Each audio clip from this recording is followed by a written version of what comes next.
Innovation takes center stage at Sister Nivedita University with the soft launch of Apple Lab, redefining experimental learning and digital creativity.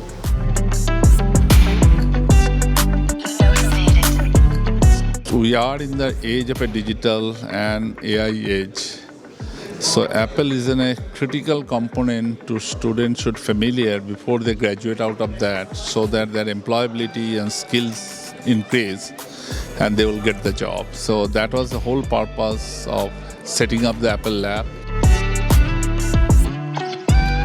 This is a milestone, lifetime milestone of our university.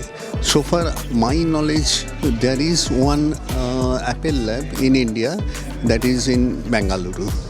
Apart from that, in Eastern India, this is a significant milestone. Our students, not only our students, those who are interested, they can also actively participate, utilize and use this lab, and various types of courses will be implemented and carried on over here.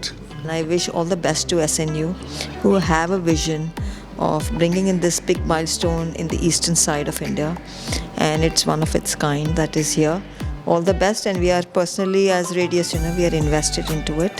Wherever the support is required, we are right here. This lab not only helps us to be globally relevant but also makes us industry ready.